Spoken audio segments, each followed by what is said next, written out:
Hello everybody, welcome to Snyder's Inc. And today we got a MrBallen video, and this is they had to make a special law because of him. And we're gonna get right into it. Ladies and gentlemen, hit the like button, hit the subscribe button, comment what you think down below. Are you guys ready? Of course you're ready. Let's go.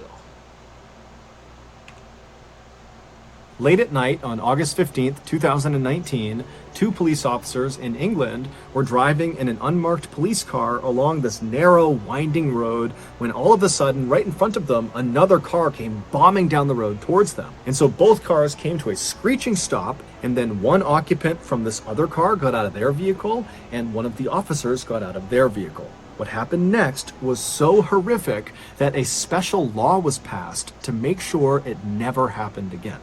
But before we get into today's story, if you're a fan of the strange, dark, and mysterious delivered in story format, then you've come to the right place, because that's all we do, and we upload once a week. So if that's of interest to you, please remove the prong in all of the like buttons belts. Also, please subscribe to our channel and turn on all notifications so you don't miss any of our weekly uploads. Okay, let's get into today's story. I have to mute this part because it gives me copyright issues. Harper's Law. May 18th, 2019, 28-year-old Andrew Harper scrawled a little note inside of a card, and then he folded the card up, he slipped it into its envelope, and he handed that envelope off to a nearby friend. And this friend, after getting this envelope and Andrew's directions for what to do with it, he left Andrew's room and began walking down the hall all the way towards the other side of the Ardington house. The Ardington house, where they were staying, is this beautiful mansion built in the 1700s that sits on about 30 acres of gardens and parklands, and it's located about an hour west of London in the English countryside. Once Andrew's friend, with this letter in hand, had walked all the way across the mansion and had found the room he was looking for, he gently knocked on the door, and then after being led inside, he made his way right over to 28-year-old Lissy Beckett, and he handed her the envelope. Lissy and Andrew had grown up in the same town of Wallingford, which is a small rural town about 10 miles away from where they were at the Ardington house. And from the time Lissy and Andrew had met each other when they were 15 years old, they had become totally inseparable. It was truly love at first sight. And now, I never have experienced this. I've never experienced love at first sight. It just ain't. Then again, I find love in the weirdest ways. I've found most of my relationships in places where you would least expect it. So, or situations where at least I didn't expect it. 13 years later, they were finally getting married. And so Lissy, after getting this envelope, she saw the writing on the outside of it and knew it was from her fiance. And so she smiled, she opens up this letter, and she reads what's inside. And it just said, "Life is slippery. Here, take my hand." While on the surface, this little note seemed like nothing more than a romantic gesture from Andrew, in reality, those 7 words contained in that card were a great representation of who Andrew really was. He was a protector. Ever since Lissy could remember, Andrew had always been so concerned with her safety. And for that matter, anybody around Andrew was just worried about and wanted to make sure everybody was taken care of. That's a good and a bad thing. I mean, obviously in this case, it's probably a good guy, but like, when I hear a man always is making sure someone's okay, I've seen cases where that gets taken to a level that should not be taken. So, I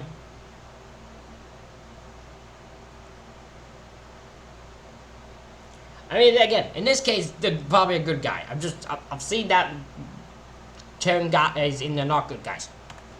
And as Andrew got older and grew to be this massive 6'5" tall man, his natural inclination to protect other people only became more pronounced. While Andrew was known for being incredibly charming and friendly and approachable, at a moment's notice, he could flip the switch and literally step in and use his big frame to protect anybody that needed protecting, no questions asked. And so it came as no shock to Lissy, or really anybody who knew Andrew, when Andrew, at the age of 19, became a special constable or volunteer police officer for the Thames Valley Police Department. This police department was the same one that oversaw Wallingford, where he and Lissy had grown up, and also the surrounding areas. And just a year after becoming a special constable, Andrew had done such an amazing job that he was hired on by the Thames Valley Police Department to be a regular constable, so a full... What training goes into that at 19 you to be a volunteer police officer? I have volunteer police officer things where I live, except they aren't really good at their jobs. Just by what I've seen. I wonder if there's much training goes into doing that. Because if it's just random people can just say, I want to be a volunteer officer, and they say, okay, and then they just give you how to do it. That would explain a lot of what I've seen with them. Fledged police officer. And again, I bet you the officers I've seen they're probably way better than the officers I've seen. But the volunteer officers I've seen are something else. And over the following years that he was a regular constable, Andrew's hard work and dedication would quickly make him one of the most well-respected and well-liked police officers on the force. In fact, just a few weeks before he sent off that letter to Lissy on the day of their wedding, Andrew had been promoted. He had been assigned to the road policing unit within the Thames Valley Police Department, and what that meant was, in addition to a host of new responsibilities on a day-to-day basis, Andrew would now become one of the police officers who would immediately respond to any emergency call that came in. He was basically a front lines police officer now. And so, of course, this meant Andrew's job just became a lot more dangerous. Yep. But for Andrew, that didn't matter at all, because to him, the most important thing was protecting people in need. And so this promotion just gave him a bigger opportunity to do that. That's the type of police officer we need. I want police officers who care about safety of other people, not their own personal shit. Do you know how many officers that exist that just become an officer so they can have power for their own personal stupid reasons? Most bad officers, I've come to the conclusion, most bad police officers don't become officers for themselves. Or don't become for other people. They become officers for themselves. They just want to be police officers all for themselves. He clearly is the top officer we need. One who actually cares about everybody else. Couldn't care less about himself and his safety. And so Lissy, after reading this little note that Andrew had just sent her, she set it down on the table, and now with a big grin on her face, she finished getting ready, and then that afternoon, she and Andrew would walk down the aisle, and they would say, I do, in front of their families and their closest friends, and then that evening, after the newlyweds had had their first dance as a married couple, they would tell each other that this was the happiest day of their lives. 28 days later, on August 15th, Andrew, along with his partner, who also was named Andrew, his name was Andrew Shaw, they were conducting... Who would put two Andrews next to each other? Who would partner two Andrews up with? That just sounds like a miscommunication nightmare. Why would you do that? Like, that just seems like a terrible idea. What are y'all thinking? A surveillance operation in a town called Reading. Reading is a town about 30 minutes south of Wallingford. Just after 11 p.m., the men finally decided it was time to shut down their operation and head back home. Their shift had actually ended 4 hours earlier, but being hardworking and diligent police officers, they had worked overtime because they knew it would help their unit. But now at 11 p.m. they were totally exhausted, and so as they're kind of yawning and packing up their things, Shaw, who was driving... Hold on, did he say they stayed 4 hours after their shift? I need to double check this. Worked overtime because of their operation and head back home. Their shift had actually ended 4 hours earlier. Listen, I understand overtime, but I ain't working no overtime for 4 hours. Listen, 4 hour overtime, that's some insane shit. Holy crap, that's some insane shit right there. But being hardworking and diligent police officers, they had worked overtime because they knew it would help their unit. But now at 11 p.m. they were totally exhausted, Yeah, and so anytime as they're kind too. of yawning and packing up their things, Shaw, who was driving, would fire up the engine of the unmarked BMW car they were in, and then once it was on, he would pull away from the curb, and they would start heading north. At the same time, a very distressed man who lived not far from where Andrew and Shaw had just been doing surveillance, he called 999 and he told the dispatcher that just a few moments ago, this. Oh yeah, forget about this. I've run into the UK a lot here. In the last videos I've been doing, the UK is popping up a lot on them. I don't know what the UK has going for, but the UK has some criminal always going on. I have run to the UK way more than I would like to on this channel, because the UK is somewhere I love to visit, but y'all have me concerned here. I want to visit y'all, but y'all have me concerned. This gray sedan had pulled up his driveway and stopped right outside of his property.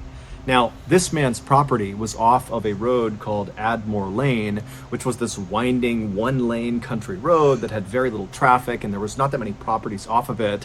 And so for anybody to pull on to this man's property would have caught his attention, let alone a car pulling onto his property in the middle of the night. And so as soon as the man had seen these headlights coming up his driveway, he had gone to the window and watched, wondering, what is this person doing? Had they turned onto the wrong property? Are they going to turn around and leave? But to his horror, once this car had stopped right outside of his house, 3 masked men who were carrying weapons of some kind got out of the vehicle. And so at that point, the man had frantically dialed 999, and as he's trying to describe the situation to the dispatcher, he suddenly tells the dispatcher, as he's looking out the window, that he thinks these men are here to steal his quad bike. His quad bike was parked right outside of his detached garage, and he saw them walking towards it. And so he tells the dispatcher, who's already told him that police are on the way, he tells the dispatcher, "I can't wait any longer. I'm going out to confront them and stop them from stealing my bike." The dispatcher yells at him not to and says, "They have weapons, stay in your house." But this guy's not listening, and so he runs to. What? UK people. Y'all gotta learn to listen. Y'all gotta learn. Y'all kill people over parking spots. You got crazy people disappearing in your area. I think one of the disappearance unsolved cases that was happening in the UK. You got, and this guy's, he sees 3 people with weapons and is gonna run at them, confront them, and steal his quad bike. He's probably gonna get his ass kicked or killed for it. What is wrong with y'all people? To his front door, he opens the front door up, but by the time he's looking outside, the gray car, the 3 masked men, they're all gone, and so too is his quad bike. And so he goes back in the house, he's talking to the dispatcher, and the dispatcher says, "Look, just stay at your house, the police are on the way, they will intercept that car, they'll get your quad bike back." And so seconds later, a call went out over the radio to Thames Valley Police to go and intercept this gray car on Admore Lane. So whoever was closest, go over there, but be advised, the occupants of this car are 3 masked men that are armed and dangerous. Now, Andrew and Shaw, when they heard this call, they would have known that they were not the only officers that could have taken this call. And they also would have known that they've been off the clock now for like 4.5 hours. There was no expectation that they would continue to work and go take this call. But they didn't care at all. When that call came across, the only thing they thought about was, do your job. And so Shaw, he whips the car around. These are police officers that should be admired to a new extent. 4 hours they've been off the clock. And they heard that call and still said, "Do your job. We gotta go stop this." They are not even obligated to show up there. They have no reason to show up at this call. They could have ignored this call and gone on their merry way, and no one would have said a thing because they had no need to be there. Yet it's their instinct to help people just told them, "Nope, you intercept that call, you do your job." That is admirable, and that should be admired. around and he speeds towards Admore Lane, and he pulls off of the main road called the A4. He gets onto Admore Lane and he starts driving north. Now, as soon as they turned onto that road, their vehicle effectively blocked the way for anybody coming the other direction. And so at this point, they're expecting this gray car full of these masked men to be coming in their direction, and they are now blocking the way. And so Andrew and Shaw, as soon as they get on that road, they know a close quarters confrontation is almost guaranteed.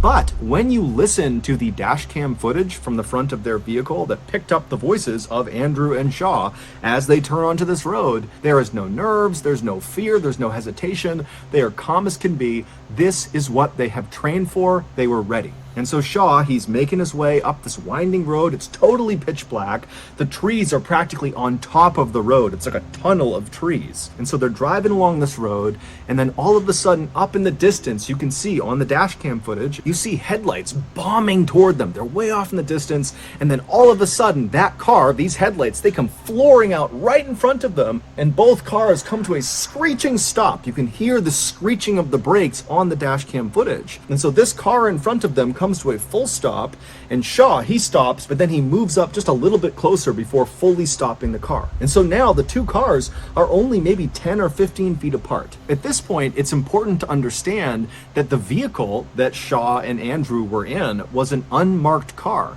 and they had intentionally not put on their blue lights as they're cruising up this road because they didn't want the suspects to see the blue lights in the distance and turn around and get away. And so now they've come face to face, and so Andrew and Shaw, they're looking at this vehicle, and they can see that one, it's a gray sedan, so it matches the description of the car they're looking for, and two, behind this gray sedan is what looks like a quad bike that they are towing. And so they know this is the car they were looking for. It's on Admore Lane. This is going to be it.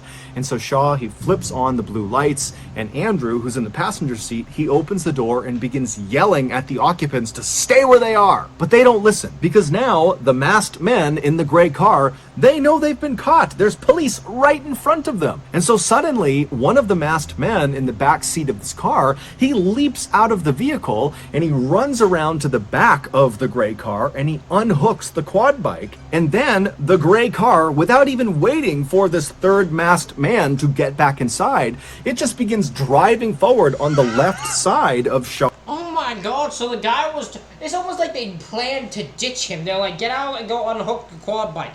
Guy gets out, goes to do it, and they're like, okay, fuck this, drive. And they just drove and planned to ditch their guy. That is so messed up.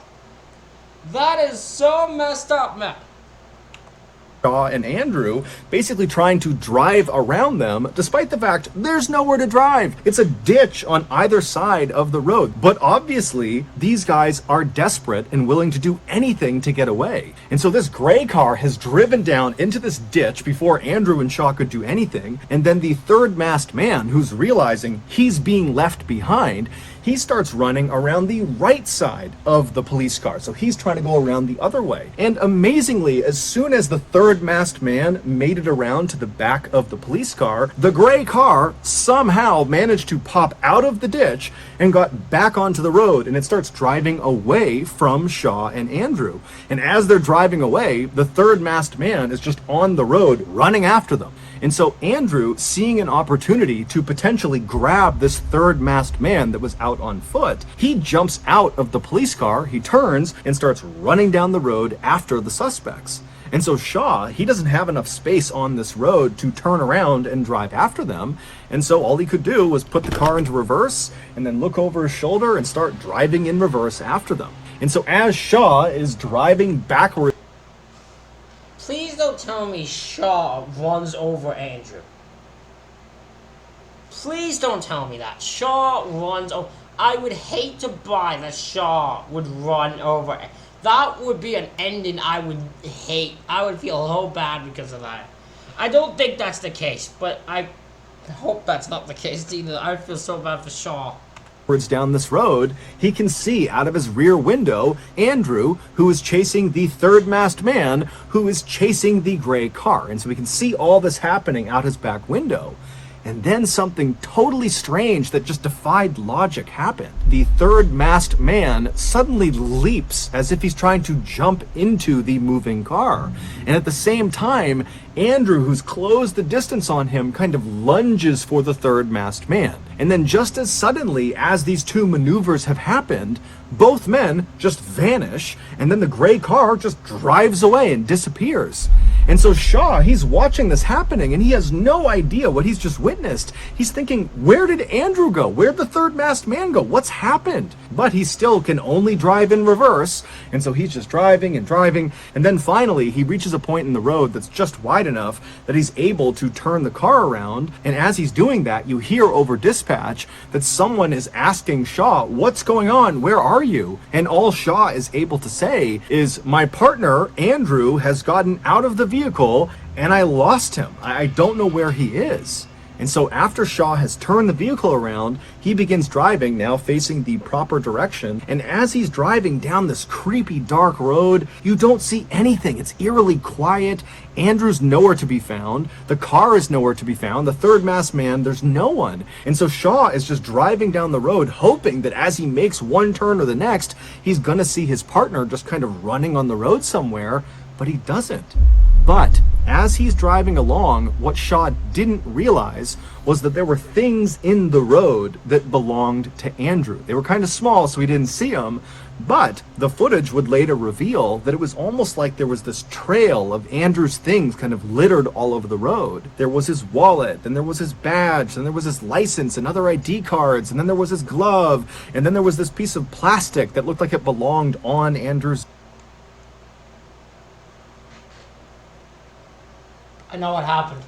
I remember this case now. I remember this. I watched this when this went live. I remember what this one is. Oh my god, I remember what this one is. Oh, this one, what made this worse is I can vision this, and it makes it worse for me. Because I can vision every part of this, and it makes it worse, so much worse. Vest. And then a little farther down the road, because Shaw is still driving and scanning for his partner and scanning for anything, and there's just nothing.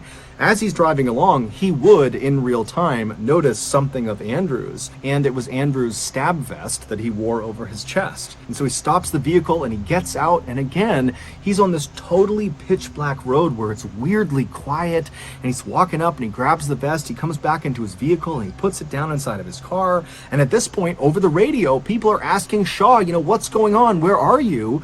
And you hear in Shaw's voice a bit of panic as he's like, I've found Andrew's stab vest. It was on the side of the road, and he can't make sense of that. He has no idea why it's there, and dispatch, they don't know what to make of that. And so Shaw just continued driving down this road thinking to himself, what's happening here?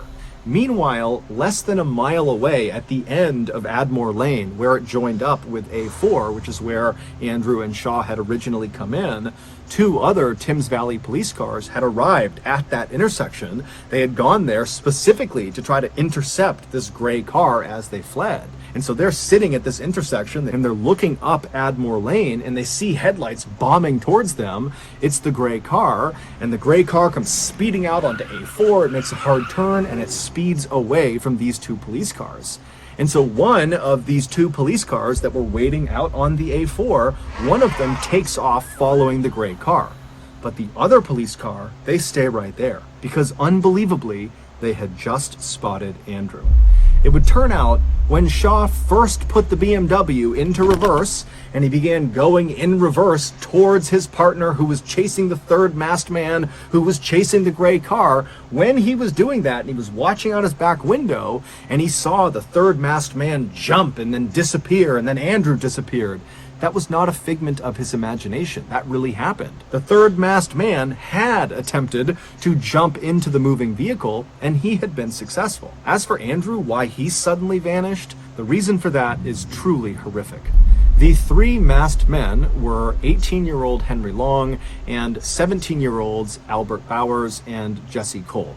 All three of them, prior to this night, had fairly extensive criminal records, and they proudly referred to themselves as career thieves, which basically just meant they spent all day and all night stealing from people. And so that night, they had gone out with the intention of stealing that man's quad bike. It's unclear how they knew he had a quad bike, but they definitely showed up prepared because they knew they would have to get onto his property and very quickly tow that bike out of there before the homeowner could stop them. And so they had attached this long, very thick rope to the back of their gray car. It was basically like this big loop of rope, almost like a lasso. And so when they pulled up onto that man's property, they backed up to the quad bike and they looped that stretch of rope over the handlebars of this quad bike. And then all three of them piled back into the gray car and they sped off with the quad bike in tow. But when they were on Admore Lane and came face to face with Andrew and Shaw and realized those are police officers and were caught, the third masked man, aka Jesse Cole, he hopped out of the gray car, he ran around to the back, and he unhooked the loop of rope from this quad bike, ditching the quad bike by the side of the road so that it would be easier for the gray car to make their getaway. And so once it was free, the gray car kind of took off without Jesse, and so Jesse ran around the cop car, but Jesse would get back up to the side of the gray car, and he would leap into the window, and as soon as he was inside, and Henry, who was driving, he knew he was inside, so they're all good, Henry hit the gas. And who was standing with both feet inside of that loop of rope dangling off the back of the gray car when the gray car suddenly accelerated? Andrew Harper. Andrew was swept off of his feet as the rope grabbed onto his legs, and so his head came back and smashed into the ground, and then he was dragged for 91 seconds at an average speed of 42.5 miles per hour down Admore Lane. It was only after he had been dragged for over a mile, whipping violently side to side, smashing not only into the ground, but into trees and fence posts and shrubs, just getting destroyed on this road, that finally, when they pulled off of Admore Lane and got onto A4, that turn swung Andrew around and he smashed into a curb that dislodged him from the rope and sent him careening into traffic. You don't understand how badly I can vision this. The first person view I can visualize of being smacked onto the ground and not nowhere to go when you are being swung into trees, into ground, into fence posts, into herbs, into everything, and you have nothing you can do, and you are being killed and destroyed by this car and this rope, and there is nothing you could do to stop it. There is nothing. It is one of the most vivid things I could recognize. Oh, it makes my hand shake thinking about it. At that point, one of those two police cars took off after the gray car in pursuit. But the other car, they saw Andrew as he was thrown off the back of the gray car and launched onto A4. Now, initially, they actually thought that the suspects were just hauling a dead deer behind them because it looked like a bloody deer carcass was dangling behind the car. But when they ran up to see what it was, they saw it was their colleague. It was Andrew. And so immediately they tried to save his life. But Andrew's injuries were catastrophic. He had been destroyed. And so Andrew Harper would die at 11:45 p.m. on the side of the A4, about 20 minutes after he and his partner had so selflessly agreed to go after this car despite the fact they didn't have to. The three killers were arrested about 1 hour after Andrew had died. A police helicopter had spotted their car parked amongst some buildings about 4 miles away from where Andrew was found. During their trial, the three teens would say they had no idea that Andrew was attached to that tow rope as they sped down Admore Lane. This is despite the fact that the prosecution, they went out and recreated the exact scene that played out on Admore Lane. They used the same car, they used the same tow rope, and they used a very lifelike dummy that was the same size as Andrew Harper. It was 6'5", 200 pounds, and they strapped it on the back of the car, and they drove the same mile stretch to see what it would be like to drive with Andrew attached to the back. And these experts that went through this recreation over and over and over again, they said the same thing. it was nearly impossible to drive the car because as soon as the dummy would start to shift one way or the other, it would tug and pull on this little gray car. And so handling this car would have been a nightmare, not to mention the fact that the sound of Andrew grinding against the cement and smashing into trees and posts would have been extremely loud. And so the prosecution attested that there was absolutely no way that those three teens wouldn't have known that there was a person connected to the back of their car. Also, the prosecution said that all along Admore Lane, they found blood on both sides of the road, high up into bushes and on trees, indicating that as Henry had driven along with Andrew behind him, he must have been swerving violently side to side, most likely, at least according to the prosecution, to try to dislodge the person that was stuck on the back of his car. But the three teens never changed their story. They also never once said they regretted what they did. They showed absolutely no remorse.